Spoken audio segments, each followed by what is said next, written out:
I still remember the exact weight of the grocery bags cutting into my fingers that night. 2 bags, one with a carton of eggs and a jar of pasta sauce, the other with a 6-pack of that cheap IPA my best friend Ethan had been drinking like water since he'd shown up on my doorstep 3 weeks earlier, with a duffel bag and that hollow look in his eyes that said his life had just imploded. I'd told my girlfriend Mia I'd be quick, that I was just running to the corner bodega because I'd promised Ethan I'd make my grandmother's Sunday gravy recipe that weekend, and I wanted to get a head start on the sauce. She'd laughed on the phone, told me I was such a mother hen, and that she'd be curled up on the couch with a glass of red when I got back. I remembered the warmth in her voice, that familiar ease that comes from 4 years of sharing a life with someone, the kind of comfort that makes you feel like you're the luckiest man in the world because you found a woman who thinks your obsessive need to simmer tomato sauce for 6 hours is endearing. Our apartment was in that pocket of Brooklyn just off the Morgan Avenue L stop, where the streets are a strange mosaic of old-school Italian bakeries and new wave coffee shops that charge $8 for a pour-over. It was a walk-up, 3rd floor, with a radiator that clanked like a dying robot and a bathroom sink that always dripped, but it was ours. We'd painted the living room a deep navy blue that Mia had agonized over for a full weekend, and there was a print of a Rothko on the wall that I'd bought from a street vendor in Soho when we were both still broke and young and high on the idea of making a life in New York. That apartment was the physical manifestation of everything we'd built together. Every IKEA trip that almost ended our relationship, every dinner party where we'd crammed 8 people around a table meant for 4, every Sunday morning where we'd read the Times in bed with the sun filtering through the fire escape. It was the bedrock of our love, and I walked into it that night expecting the same scene I'd left an hour earlier. Mia's dark hair fanning out on the cushion of our thrift store couch, the low glow of the television, the scent of her jasmine candle mixing with the takeout container she always swore she'd recycle the next morning. But the second I pushed the front door open, I knew something was wrong. It wasn't a sound, not at first. It was a texture in the air, a thickness that hit my chest like a physical wall. The hallway light was off, which was odd because I always left it on, a habit from childhood when I was terrified of the dark. The living room was dim, lit only by the flickering blue of the TV, which was playing some nature documentary about penguins that Mia had put on as background noise. I heard the low murmur of voices, but they weren't conversational. They were hushed, intimate, the kind of quiet that's designed to be secret. My brain, stupidly optimistic, tried to rationalize it. Ethan must have gotten up from the air mattress in the office to get a glass of water. He was probably chatting with Mia about the grocery list, or about his ex who'd just kicked him out, or about that job interview he'd had that morning. I gripped the grocery bags tighter, my knuckles going white against the plastic, and I forced myself to walk forward, to round the corner into the living room where the penguin documentary was showing a father penguin protecting its chick from the brutal Antarctic wind. And then I saw them. They were on the couch, but not in the casual, respectful distance that 2 people who are just friends would maintain. Mia was curled into Ethan's side, her head resting on his chest, his arm wrapped around her so tight that his hand was splayed across the curve of her waist, fingers digging into the soft fabric of her old NYU sweatshirt. I saw his other hand, his right hand, tangled in her hair, the way he used to play with that lock of hair that fell over her forehead when she was stressed. Their faces were inches apart, and they weren't saying anything. They were just breathing, sharing the same air, a bubble of terrible intimacy that I had somehow stumbled into. The scene was so painfully domestic, so fluid, as if they'd been doing this for years, not the 3 weeks since Ethan had showed up broken-hearted from his own failed relationship. I saw Mia lift her head, and I saw the way she looked at him, a look I hadn't seen her give me in at least a year. It was reverent, longing, like she was looking at something precious she thought she'd lost. And then she did it. She leaned in and kissed him. Not a quick peck, not a friendly brush of the lips, a real kiss, deep and searching, the kind of kiss that says, I've been thinking about this for a long time. The grocery bags dropped from my hands. The eggs shattered on the tile floor in the entryway, a wet, cracking sound that felt apocalyptic in the hush of the room. The jar of pasta sauce followed, exploding into a violent red slick that splattered across my white sneakers. The sound was so loud, so visceral, that it yanked them apart like they'd been electrocuted. Mia's hand flew to her mouth, her eyes wide with the pure, naked terror of being caught.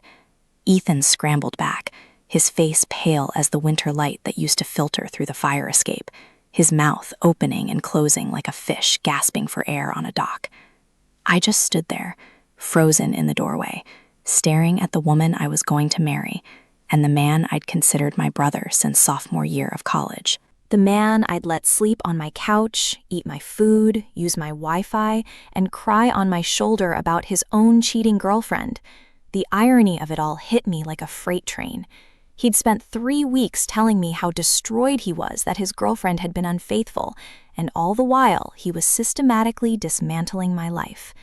"Jake," Mia said, her voice trembling, as if that one word could somehow undo what I'd just witnessed. She stood up, her hands outstretched, reaching for me like I was a scared animal she was trying to calm. "Jake, it's not what you think." I wanted to laugh. I wanted to scream.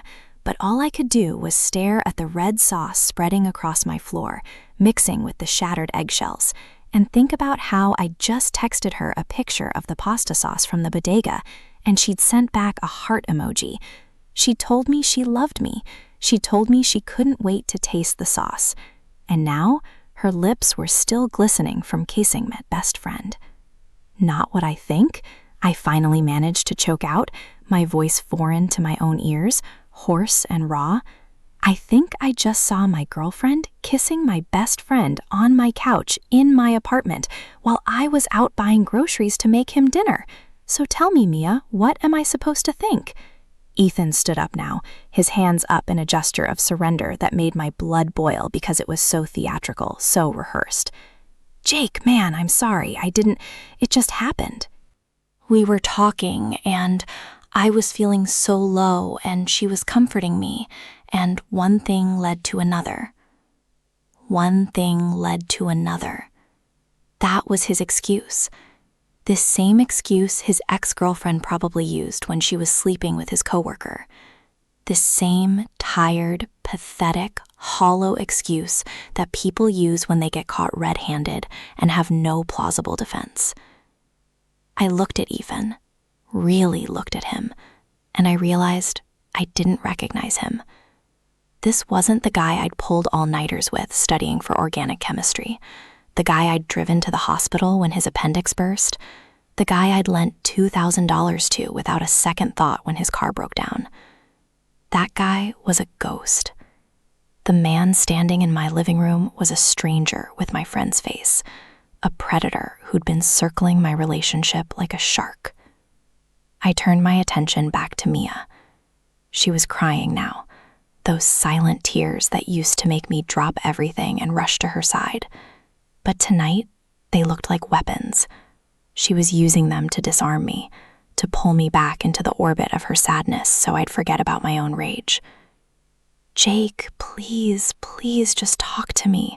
I love you. You know I love you. This doesn't change anything." "It changes everything," I said, my voice finally finding its strength, a cold fury settling into my bones. "It changes the fact that I was going to propose to you next month. It changes the fact that I sold my vintage guitar collection to pay for a ring that I picked out with your sister. It changes the fact that I have given up everything for you, and you just threw it away because you were bored while I was at the fucking bodega."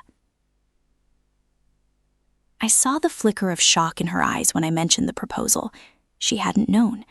It was supposed to be a surprise. We were supposed to go to that little spot in Central Park where we'd had our first kiss, and I was supposed to get down on one knee and tell her that she was my whole world. And now that world was shattered, broken into a million pieces that were scattered across the floor with the eggshells and the tomato sauce.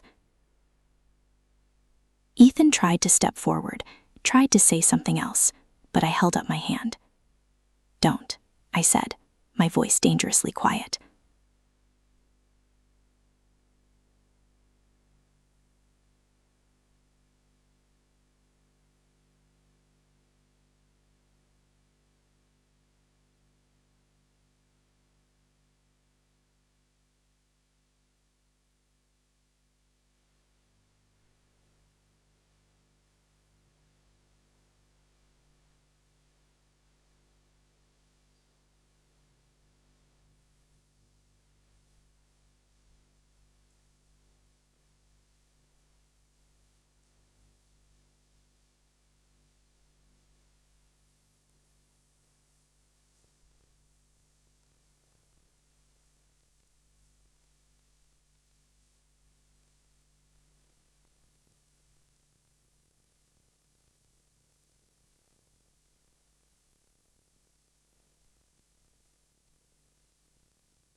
You should have thought about that before you decided to sleep with my girlfriend. Now get out."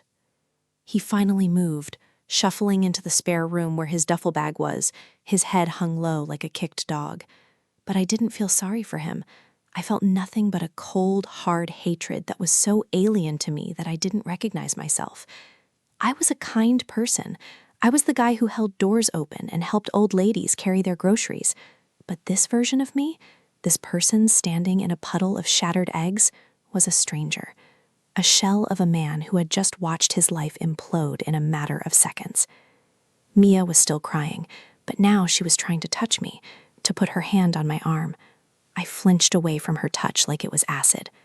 "Don't touch me," I said. "I need you to go to the bedroom and stay there until he's gone. I don't want to see you. I don't want to hear you. I need you to vanish for the next 10 minutes. She opened her mouth to protest, but one look at my face made her stop. She nodded, her face crumpled, and she walked toward the bedroom, her shoulders shaking. I stood there in the silence, listening to the sounds of the apartment, the clanking radiator, the Penguin documentary still playing softly on the TV, the sound of Ethan zipping up his bag in the other room, the sounds of my life as I knew it, dissolving into the background noise of a betrayal I would never forget. When Ethan finally came out, he wouldn't meet my eyes. He just muttered something that sounded like sorry and walked toward the door. He paused at the threshold as if he was going to say something else, but I slammed the door in his face. The sound of it echoed through the hallway, a final, definitive closure. And then I was alone.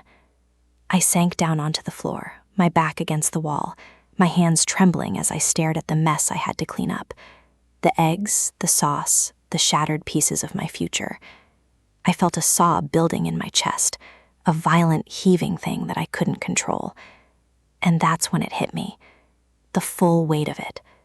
The betrayal wasn't just about the sex, and I didn't even know if it had gone that far yet. The betrayal was about the intimacy, the way she curled into him, the way he held her, the look in her eyes, that look of longing and desire that she used to reserve for me. It was gone.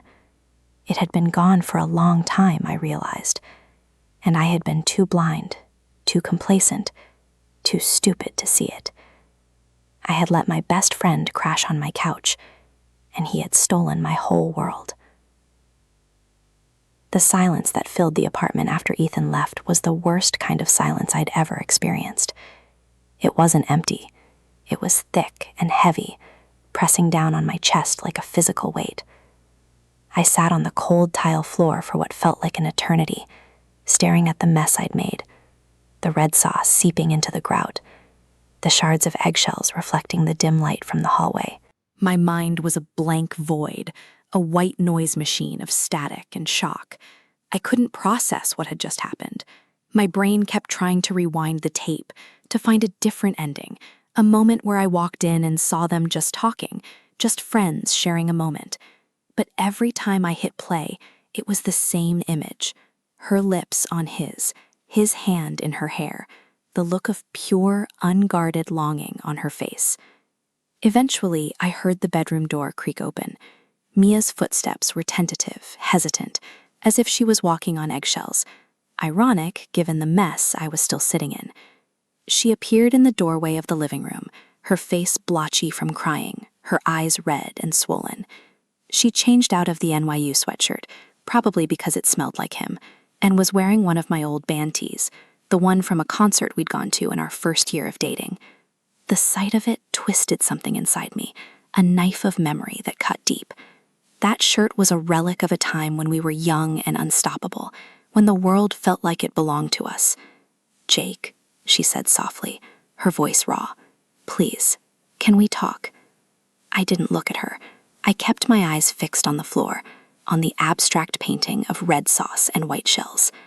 "I don't have anything to say to you right now," I said, my voice flat, emotionless. It was a defense mechanism. I knew that. If I let the emotion in, if I let myself feel the full weight of what she'd done, I'd break apart completely, and I wasn't ready to give her that satisfaction. She took another step closer, and I could smell her perfume, the jasmine scent I'd always loved. but now it felt like a poison, a reminder of all the times I'd buried my face in her neck and breathed her in, believing I was the luckiest man alive. "You have to let me explain," she pleaded. "It's not as simple as it looks." That phrase again, "It's not what you think. It's not as simple as it looks." The two most useless phrases in the English language, the verbal equivalent of throwing a bucket of water on a 5-alarm fire. I finally looked up at her, and the anger I'd been holding back surged to the surface. "Then explain it to me, Mia. Explain to me how I walk into my own apartment and find my girlfriend making out with my best friend. Explain to me how that's complicated. Explain to me how that's anything other than exactly what it looks like." She flinched at my tone, but she didn't back down. She was stubborn, always had been, and I'd always loved that about her. But tonight, that stubbornness felt like a weapon aimed at my heart. "It started before he moved in," she said, her voice barely above a whisper. "A few months ago, we'd been talking more, texting. You were always working so late, and I was lonely. He was lonely too. His girlfriend was pulling away, and he'd reach out to me. It was just talking at first. Harmless stuff." I felt the blood drain from my face. Months. This had been going on for months, right under my nose. I thought back to all the times I'd come home from work and found them on the couch together, laughing at something on their phones. I thought about the way Ethan had started coming over more often, even before the breakup, always with some excuse. He needed help with his resume. He wanted to watch the game. He missed my cooking. I'd welcomed him with open arms, grateful to have my best friend nearby. And all the while, he was laying the groundwork to steal my life. "You talked?" I repeated, my voice hollow. "And when did the talking turn into this?" I gestured vaguely at the couch, at the spot where I'd found them entwined. She looked down at her hands, twisting them together nervously. "It was about a month ago. He came over while you were at that work conference in Chicago. We had a few glasses of wine, and we were just talking about our relationships, how hard it was, how we both felt invisible. And then it just happened.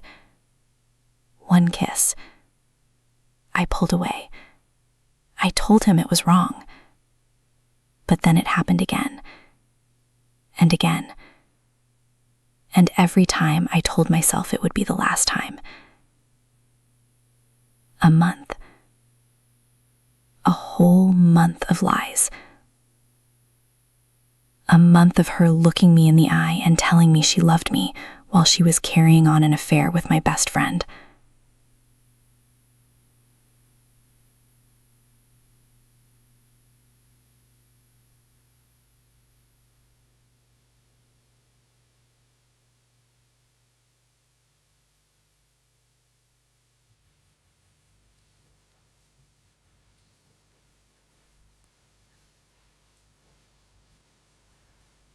My stomach churned, and I had to swallow hard to keep from throwing up right there on the floor.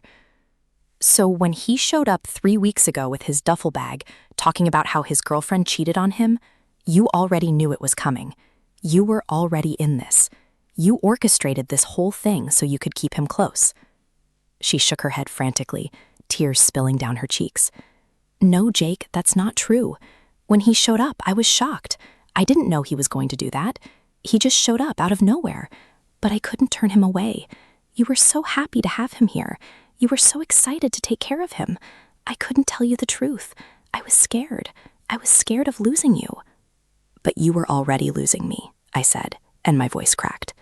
"You were losing me the second you let him kiss you. You were losing me the second you decided that your loneliness was more important than our relationship. You didn't lose me because you were scared. You lost me because you made a choice. Every single time you went back to him, you made a choice to betray me." She opened her mouth to respond, but I didn't want to hear it. I stood up, my legs shaky beneath me, and walked past her toward the bedroom. I needed to get out of this apartment. I needed to breathe air that wasn't thick with the residue of her betrayal. "I'm leaving," I said, grabbing my jacket from the hook by the door. "I need to think. I need to get away from you." "Jake, please," she begged, grabbing my arm. "Don't leave like this. We can work this out. We can go to counseling. I'll do anything. I'll cut off all contact with him, I swear. I'll do whatever it takes." I looked down at her hand on my arm, and I felt nothing. No warmth, no love, no desire to comfort her. Just a cold, hollow void where all my feelings used to be. "You can't fix this, Mia," I said, gently pulling my arm away. "You broke something that can't be fixed. You broke my trust. You broke my heart. You broke my friendship with Ethan. And you did it because you were selfish." I left her standing in the doorway, her face a mask of anguish, and I walked out the front door. I didn't look back. I couldn't. If I looked back, I'd see the life we'd built together, and I knew I wouldn't have the strength to walk away from it. So I kept my eyes forward, down the stairs, out onto the street, into the cold Brooklyn night. I walked aimlessly for hours. I didn't know where I was going. My feet just carried me through the familiar streets of our neighborhood, past the bar we used to go to on Friday nights, past the pizza place where we'd had our first date, past the park where we'd walked our neighbor's dog that one summer. Every corner held a memory, and every memory felt like a fresh wound. I ended up in a dive bar in Williamsburg, a dimly lit place with sticky floors and a jukebox that played nothing but sad country songs. I ordered a whiskey, neat, and drank it in one gulp. I ordered another, and another. I wanted to drown the images in my head, to wash away the sight of her lips on his with a tidal wave of cheap bourbon. The bartender, a grizzled old man with a tattoo of a ship on his forearm, must have seen the look on my face, because he didn't try to make conversation. He just kept the drinks coming and left me to my misery.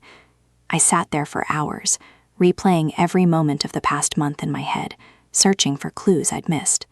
The way Mia had started staying later at work, the way she'd been distant, distracted, the way Ethan had been so eager to help around the apartment, cooking dinner, doing the dishes, making himself indispensable. I thought he was just being grateful. I thought he was just being a good friend. But he was ingratiating himself into my life, into my home, into my relationship, and I'd been too stupid to see it. Around midnight, my phone buzzed. I looked at the screen. It was a text from Ethan. I stared at his name for a long time, my thumb hovering over the screen. Part of me wanted to read it, to see what pathetic excuse he had to offer. The other part of me wanted to throw my phone against the wall and never speak to him again. In the end, my curiosity got the better of me. I opened the message. It read, "Jake, I know you hate me right now, and you have every right to, but I want you to know that I never meant for this to happen." I was in a dark place, and Mia was there for me. It doesn't excuse what I did, but I need you to understand that I never wanted to hurt you. You're my best friend. You've always been my best friend. I'm so sorry. I read the message 3 times. Each time, it made me angrier. He was sorry. He was in a dark place. Mia was there for him. It was all about him, his pain, his loneliness, his needs. Never once did he mention what he'd taken from me. Never once did he acknowledge the magnitude of his betrayal. He was a child, a selfish child who had broken the most sacred rule of friendship and was now trying to rationalize it away with pretty words. I typed back a single word, "Fuck you." Then I put my phone face down on the bar and ordered another drink. The next morning, I woke up on my own couch, my head pounding and my mouth tasting like ash. I didn't remember coming home. I didn't remember how I'd gotten there. But I was alone. Mia's stuff was gone from the bedroom. Her side of the closet was empty, her toiletries missing from the bathroom. She'd left a note on the kitchen counter, written on a torn piece of paper with a shaky hand. "Jake, I'm staying with my sister for a few days. I know you need space, and I'll give you that. But please, when you're ready, let's talk. I love you. I'm so sorry." I crumpled the note up and threw it in the trash. Love. She had a funny way of showing it. I stood in the middle of the apartment, looking around at the space we'd shared, and I felt a profound sense of emptiness. The place was a shell. Our home had been hollowed out, the walls stripped of their warmth, the air devoid of its familiar comfort. I walked into the bedroom and sat down on the bed, my hands resting on the rumpled sheets where she'd slept the night before. I could still smell her perfume on the pillowcase, and I buried my face in it, feeling a sob rise in my throat. That's when I saw it. Tucked under the corner of the mattress, a small flash of metal. I pulled it out, and my heart stopped. It was the engagement ring, the one I'd sold my guitar collection for, the one I'd spent months planning to give her. She must have found it in my sock drawer when she was packing. She must have known what it was, and she'd left it there, on my side of the bed, a silent acknowledgement of everything she'd destroyed. I held the ring in my palm, the diamond catching the morning light that filtered through the blinds, and I felt a fresh wave of grief wash over me.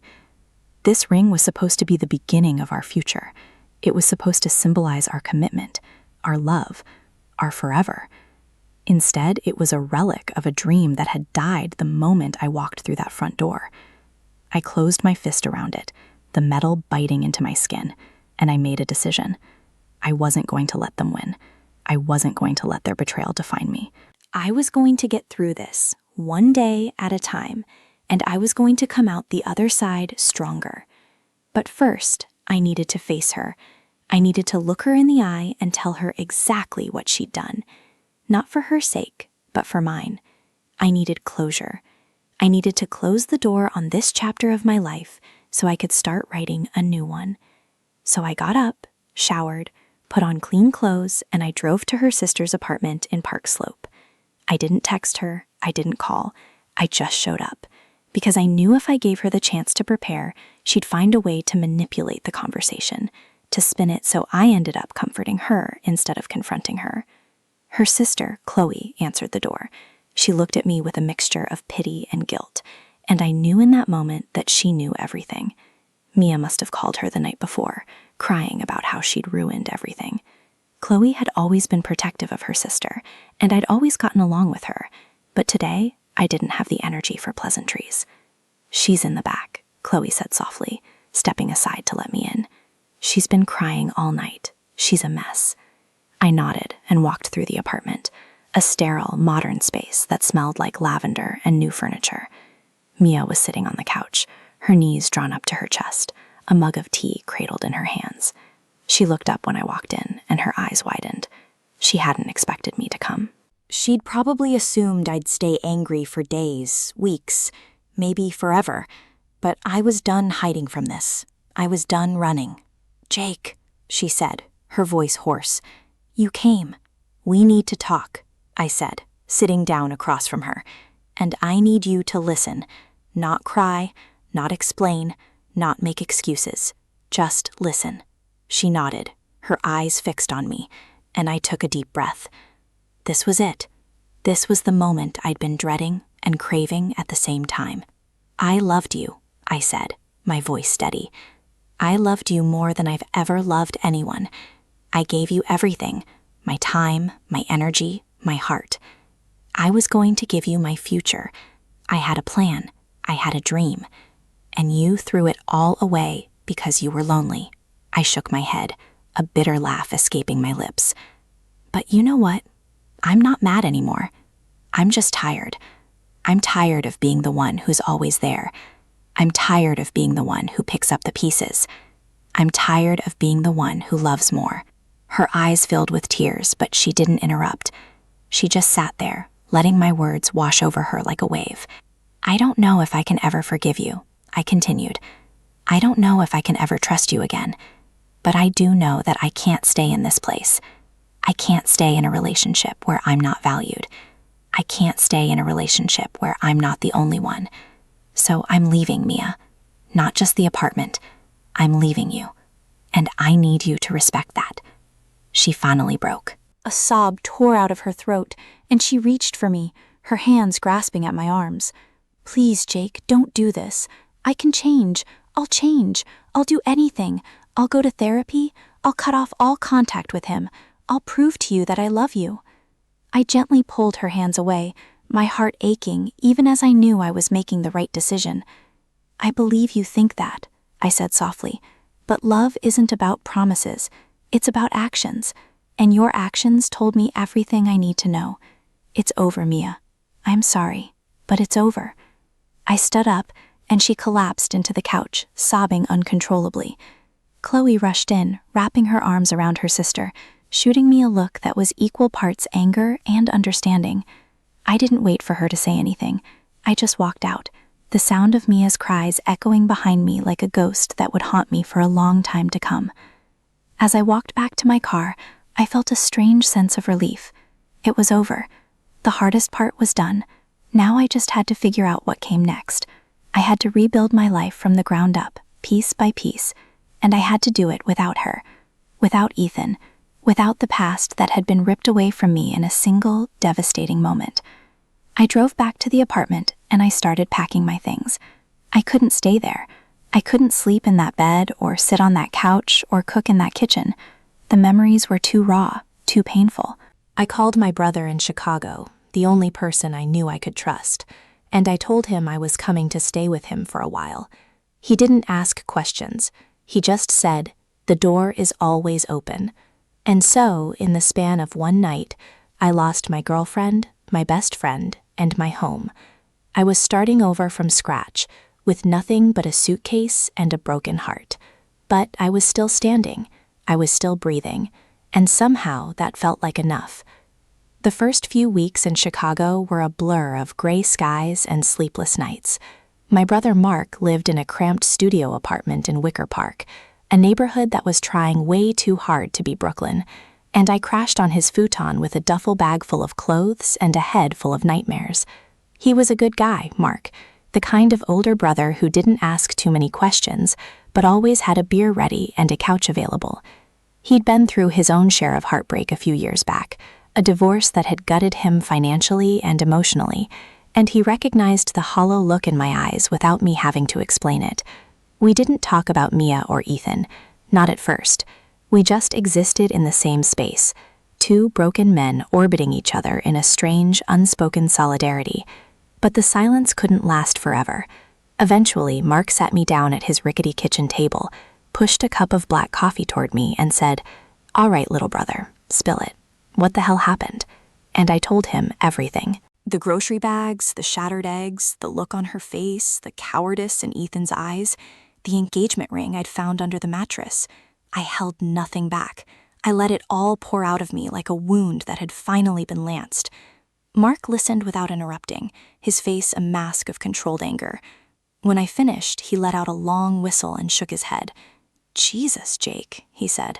"I knew she was a piece of work, but I didn't think she was capable of that." I wanted to defend her, to say she wasn't always like that, but the words wouldn't come, because the truth was, I didn't know who she was anymore. The woman I'd loved, the woman I'd planned to marry, had been a fiction, a carefully constructed illusion that had crumbled the moment I'd walked through that door. I'd spent 4 years loving a ghost, and I didn't even know it. I threw myself into the job search with a manic energy that bordered on obsessive. I'd left my old job in New York without giving notice, a fact that had burned a bridge I'd spent 5 years building, but I couldn't bring myself to care. I needed a fresh start. I needed to prove to myself that I could survive without her, without him, without the life I'd built on a foundation of lies. I updated my resume, scoured job boards, and went on a dozen interviews in the span of 2 weeks. I landed a gig at a marketing firm in the Loop, a mid-level position that paid less than my old job, but came with a corner office and a view of the lake. It wasn't what I dreamed of, but it was something, a foothold, a reason to get out of bed in the morning. The first day of my new job, I walked into a sterile glass building with a Starbucks on the ground floor and a security guard who asked for my ID every single morning. I sat in a cubicle that smelled like a previous occupant's stale cologne and stared at a computer screen that reflected my own hollow face back at me. I worked hard, logging 12-hour days just to keep my mind occupied, just to avoid the quiet hours when the memories would creep back in. My coworkers were nice enough, a mix of young professionals who were too busy climbing the corporate ladder to notice the quiet new guy in the corner. I made friends, surface-level connections that never quite scratched the itch of real companionship. But it was enough. It had to be enough. The loneliness was the worst part. It crept in at night, wrapping itself around me like a cold blanket, suffocating and inescapable. I'd wake up in the middle of the night, reaching for a warmth that wasn't there, my hand grasping at empty sheets and cold air. I'd lie there, staring at the ceiling, replaying the moment I'd walked through that door, the shock on their faces, the betrayal in their eyes. I'd wonder if she was thinking about me, if she was regretting it, if she'd already moved on. I'd wonder if Ethan was still in her life, if he'd slunk back into her arms the moment I was out of the picture. The questions were endless, a carousel of torment that spun ceaselessly in my mind. About 6 weeks in, I got an unexpected text. It was from Chloe, Mia's sister.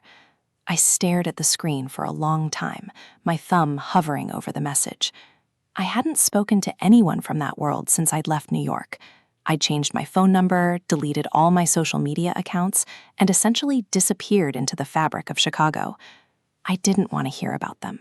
I didn't want to know what they were doing. But Chloe's name on my screen was like a siren's call, impossible to ignore. I opened the message. "Hey Jake, I know you probably don't want to hear from me, but I thought you should know. Mia and Ethan are together. They moved in together last week. I'm sorry to be the one to tell you, but I figured you deserved to hear it from someone who wasn't going to sugarcoat it." I read the message 3 times, my heart pounding in my chest. They were together. They'd moved in together. A week ago. Less than 2 months after I'd found them in my living room. The speed of it was almost comical, a dark joke that life was playing on me. Had they even waited? Had they even pretended to feel guilty? Or had they just shrugged off the wreckage of my life and moved on without a second thought? I threw my phone across the room, watching it bounce off the wall and clatter to the floor. I didn't care if it broke. I didn't care about anything. The anger I'd been suppressing for weeks surged to the surface, hot and uncontrollable. I wanted to call her. I wanted to scream at her. I wanted to drive back to New York and confront them both, to make them see what they'd done to me. But I knew, deep down, that it wouldn't matter. They'd already made their choice. They'd chosen each other, and I was nothing but a footnote in their story. I spent the next few days in a fog, going through the motions of my new life without actually living it. I went to work, I came home, I ate, I slept. But I was a ghost, haunting my own existence. The news of their relationship had torn open a wound I thought was starting to heal, and I felt the familiar sting of betrayal all over again. I hated them. I hated both of them with a passion that scared me. I'd never been a vengeful person, never held grudges, never wished ill on anyone. But this was different. This was a violation so deep, so complete, that it had fundamentally changed who I was. Mark saw the change in me. He tried to pull me out of it, taking me to bars, introducing me to his friends, even setting me up on a few blind dates that went nowhere. But I was closed off, a fortress with the drawbridge permanently raised. I didn't want to get close to anyone. I didn't want to risk feeling that kind of pain again. The walls I'd built weren't just for protection. They were a prison, and I was the only inmate.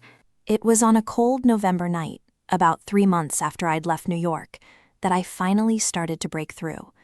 I was at a bar with Mark and a few of his coworkers, nursing a bourbon and staring at the ice melting in my glass, when a woman slid into the seat next to me. She was pretty, with sharp cheekbones and wavy brown hair that fell past her shoulders, and she had a smile that didn't quite reach her eyes. I recognized her as one of Mark's colleagues, a graphic designer named Sarah, who I'd seen at a few of these outings before, but had never really spoken to. "Rough night?" she asked, her voice tinged with amusement. I shrugged. "Rough life." She laughed, a real laugh, not the forced kind I'd heard so much of lately. "Yeah, I know how that goes. Mark told me about your breakup. I'm sorry. That's rough." I stiffened, my defenses going up. I didn't want to talk about it. I didn't want to be pitied. "It's fine," I said, my voice clipped. "I'm over it." She didn't push. She just nodded, took a sip of her drink, and let the silence hang between us. It was a comfortable silence, the kind that didn't demand to be filled. And for the first time in weeks, I felt something other than anger or sadness. I felt curiosity. "What's your story?" I asked, turning to face her. "Why are you at this bar on a Friday night, talking to a stranger?" She smiled again, and this time it reached her eyes. "Same as you, I guess. Running from something. Looking for something. Or maybe just trying to forget something." I felt a kinship with her in that moment, a strange connection born of shared pain. We talked for hours, trading stories and secrets like currency, building a bridge between our two broken worlds. She told me about her ex-husband, a musician who'd left her for his backup singer after 6 years of marriage. She told me about the loneliness, the sleepless nights, the desperate need to feel whole again. And I told her about Mia, about Ethan, about the engagement ring I'd never given, about the shattered eggs on the floor. By the end of the night, I'd given her my phone number, a gesture that felt both terrifying and liberating. I wasn't ready for a relationship. I wasn't sure I'd ever be ready. But I was ready to try. I was ready to take a step forward, even if it was a small one. Sarah and I started seeing each other casually, grabbing coffee after work, going to the movies, taking long walks along the lakefront. She was patient with me, never pushing for more than I could give, always respecting the boundaries I'd carefully constructed.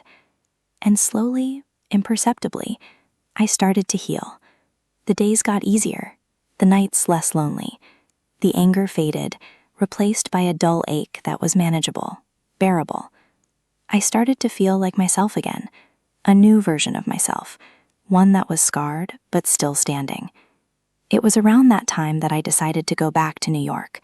Not for her, not for him, but for me. I needed to close the door on that chapter of my life once and for all. I needed to face the ghosts that still haunted me, to stand in the places where I'd been broken, and prove to myself that I could survive them. Mark tried to talk me out of it, told me it was a bad idea, that I was just reopening old wounds. But I was determined. I needed to see the apartment, to walk the streets, to confront the memories head-on. I needed to find closure. The flight from Chicago to New York was a short one, but it felt like an eternity. I spent the entire time staring out the window, watching the clouds drift by, thinking about everything I'd left behind. When the plane touched down at LaGuardia, I felt a knot tighten in my stomach, a familiar anxiety that I hadn't felt in months. But I pushed through it, grabbing my bag and hailing a cab, giving the driver my old address with a voice that was steadier than I felt. The neighborhood hadn't changed. The same bodega, the same coffee shops, the same graffiti on the walls. But it felt different now, foreign and unwelcoming. I walked down the street, past the buildings I'd once called home, and I stopped in front of the old apartment. The windows were dark, the shades drawn. I didn't know if anyone was inside. I didn't know if Mia and Ethan were still there, if they'd taken over my life, if they'd erased all traces of me. I didn't want to find out. I just stood there, my hands in my pockets, staring at the door I'd walked through 1,000 times.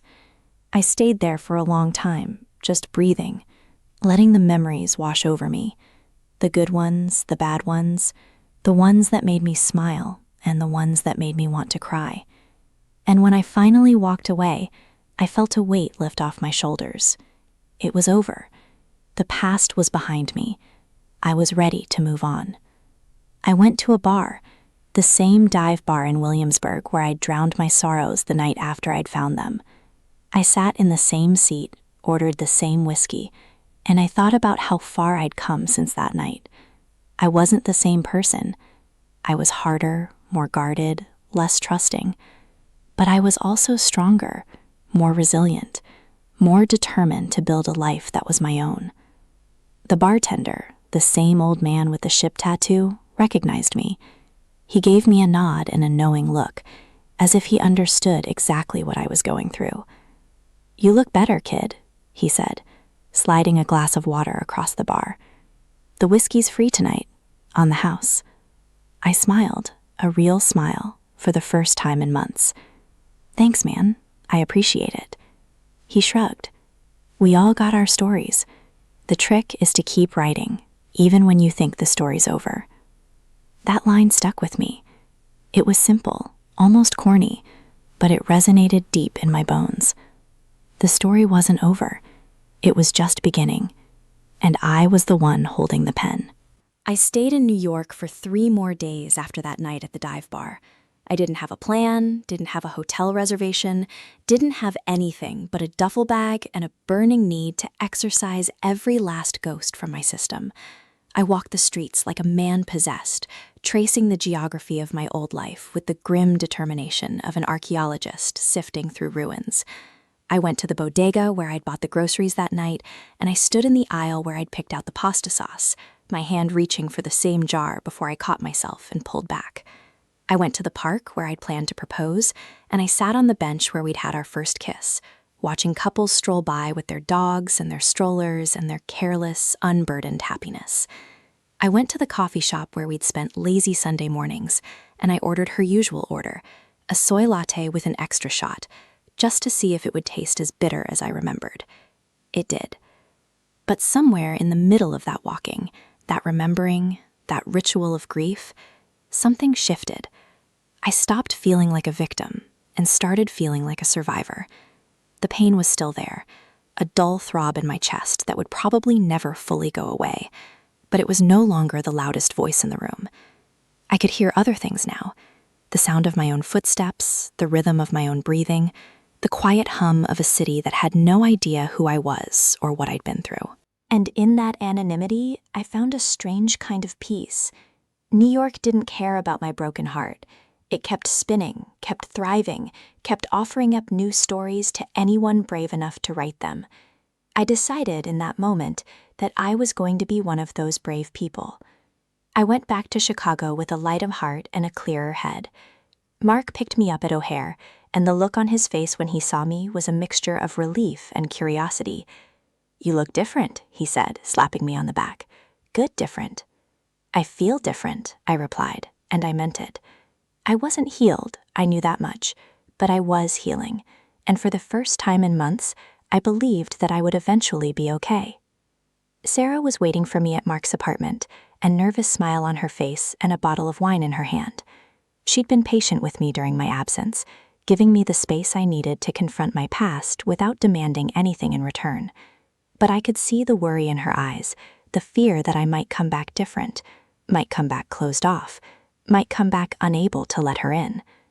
I didn't have the words to reassure her, not yet, so I did the only thing that made sense. I pulled her into a hug, held her tight, and let the warmth of her body remind me that I was still capable of feeling something good. "Thank you," I whispered into her hair, "for waiting." She pulled back, her eyes glistening. "I told you, Jake, I'm not going anywhere." And I believed her. I really did. The next few months were a slow, steady climb out of the darkness.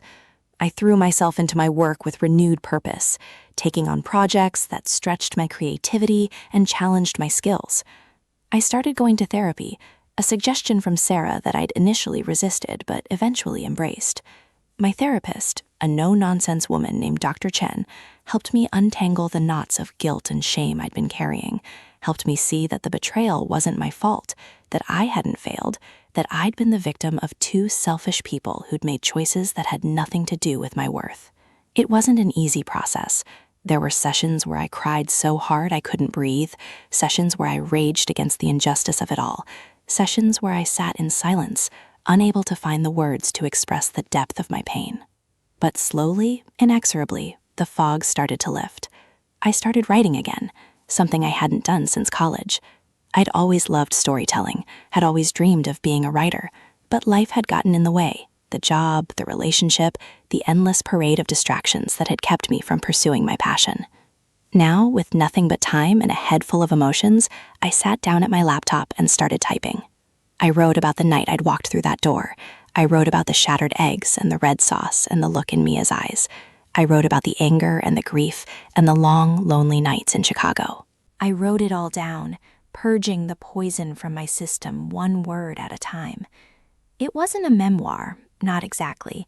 It was a story, a fictionalized version of my own life that I could distance myself from, a way to process the trauma without having to relive it in all its raw, bloody detail. Sarah read some of my early drafts, her eyes scanning the pages with an intensity that made me nervous.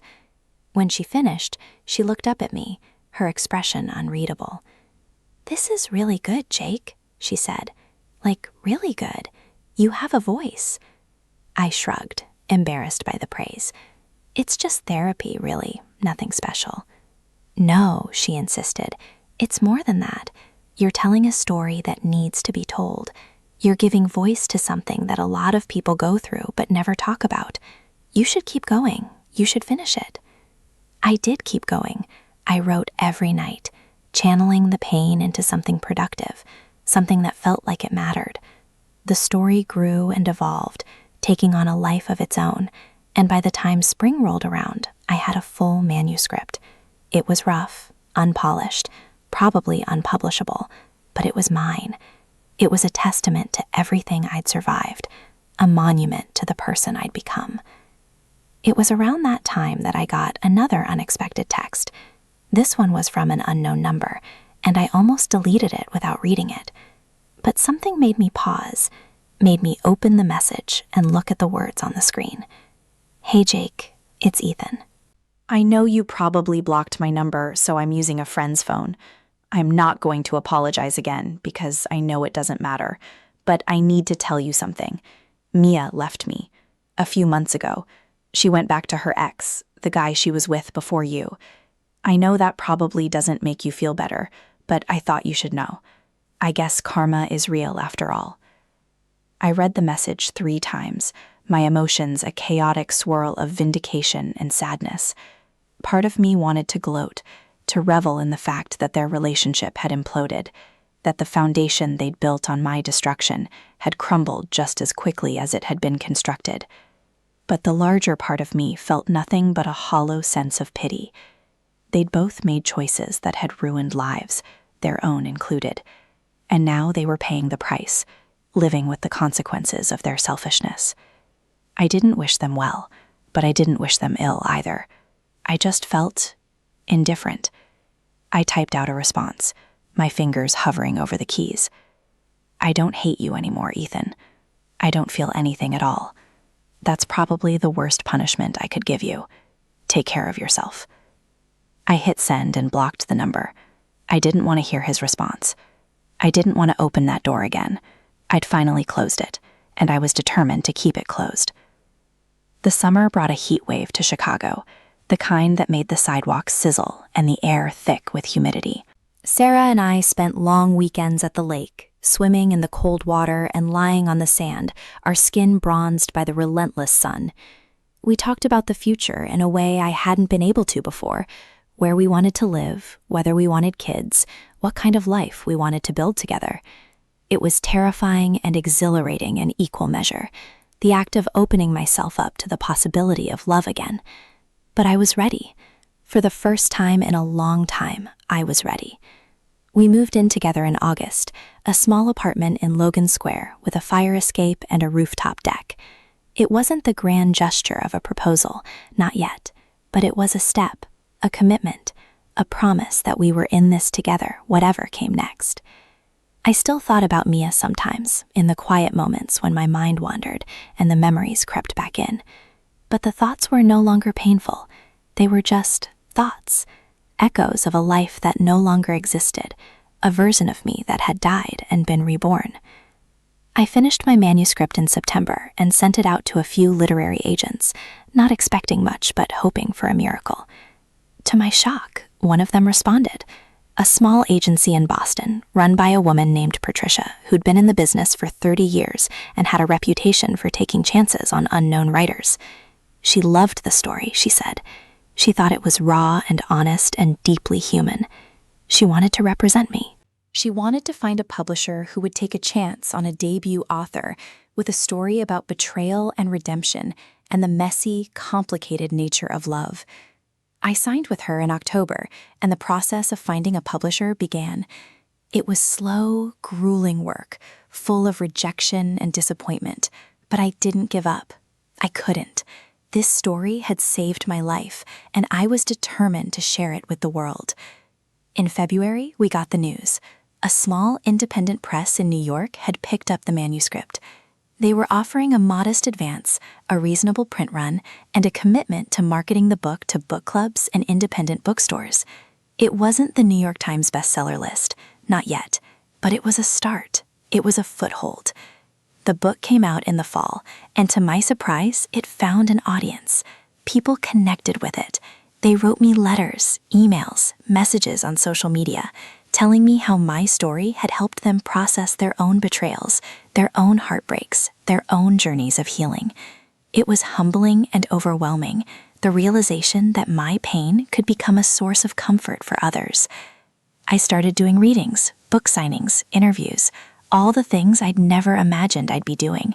And somewhere in the middle of it all, I realized that I'd finally found my purpose, not just as a writer, but as a person. Sarah was there for all of it, a constant source of support and encouragement. She came to my readings, held my hand when I got nervous, celebrated my successes, and soothed my disappointments. She was my partner in every sense of the word, and I loved her with a depth and clarity that I'd never thought possible. One night, after a particularly successful reading at a bookstore in the West Loop, I took her to the rooftop deck of our apartment, the city lights twinkling in the distance, and I got down on one knee. I didn't have a ring. I'd sold the one I'd bought for Mia and used the money to pay for a year of therapy. But I had a promise, a commitment, a heart full of love and hope and determination. "I know I'm not the same person I was when you met me," I said, my voice trembling. "I'm harder, more guarded, more broken, but I'm also stronger, more honest, more willing to fight for the things that matter. And you matter to me, Sarah, more than anything. I don't have a ring, but I have my whole heart, and I'm asking you, with everything I have, to be my wife." She said yes. She said yes before I even finished the sentence, her tears mixing with laughter as she pulled me up and kissed me. We stood there on the rooftop, wrapped in each other's arms, the city below us and the stars above us, and I felt a sense of peace that I'd never thought I'd find again. The wedding was small, a gathering of close friends and family in a garden in the suburbs. Mark was my best man, and he gave a speech that made me laugh and cry in equal measure. Sarah's parents, who'd been wary of me at first, welcomed me into their family with open arms, and as I stood at the altar, watching Sarah walk toward me in her white dress, I felt a profound sense of gratitude for the journey that had brought me to this moment.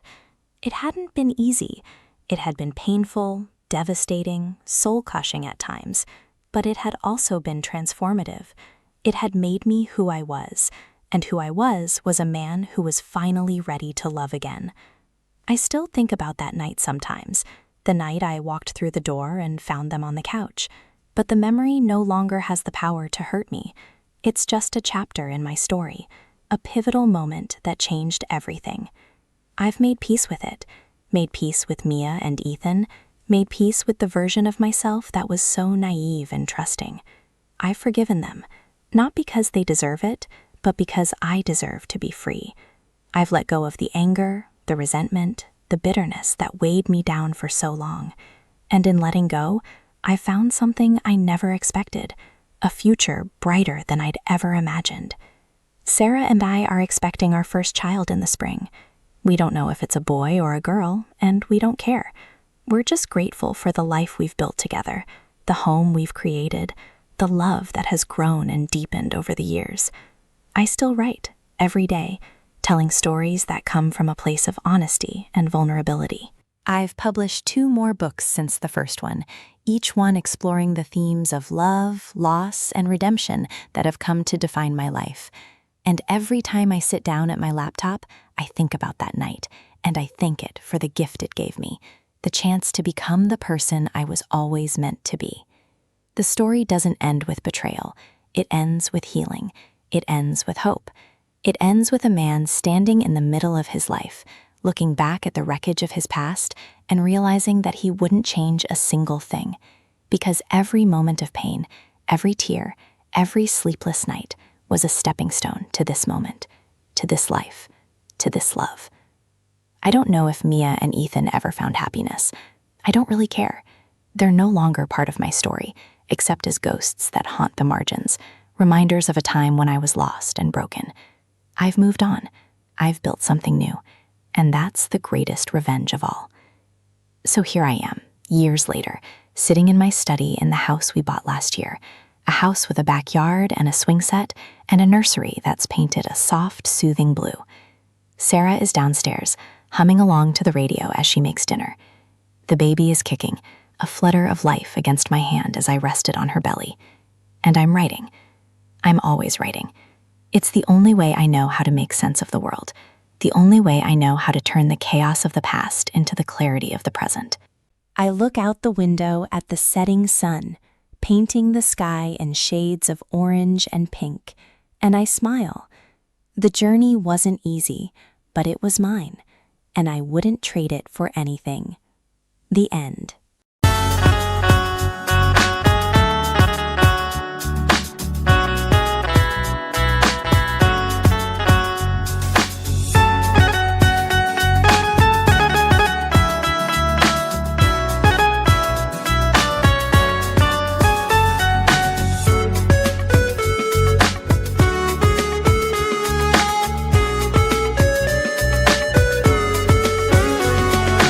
যে যাবার সে যাবে চলে, তারে নিয়া vibe না, তারে নিয়া ভাবলেই বাড়বে কষ্ট যন্ত্রণা। যে যাবার সে যাবে চলে, তারে নিয়া ভাইব না, তারে নিয়া ভাবলেই বাড়বে কষ্ট যন্ত্রণা।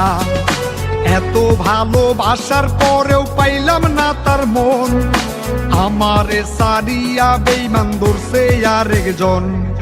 হাত বান্ধিব, পা বান্ধিব, মন বান্ধিব কি দিয়া, একটা মন তার 12 জনকে রাখছে রে দিয়া।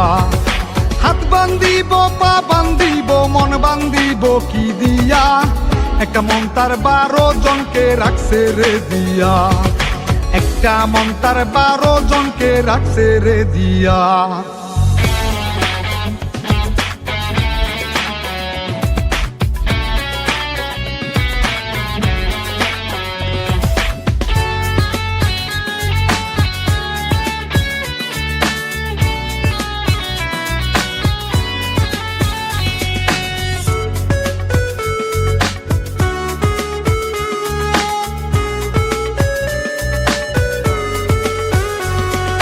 যাকে তাকে দেখে তাহার লেগে যায় রে ভালা, মুখে তাহার মধু অন্তর বিষেতে ভরা।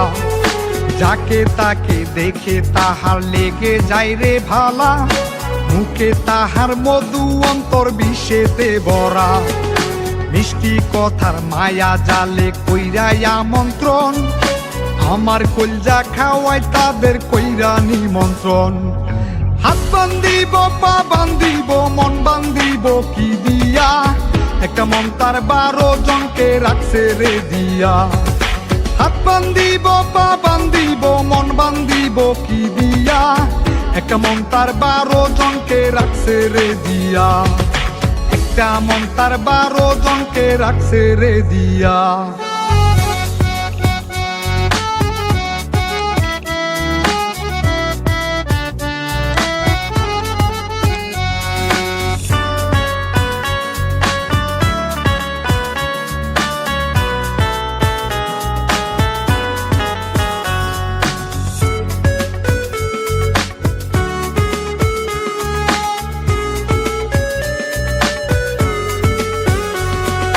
বারো গাটের পানি যাহার খাইয়াই অবস্থ, এক গাটেতে সে কিভাবে থাকবে রে অস্ত।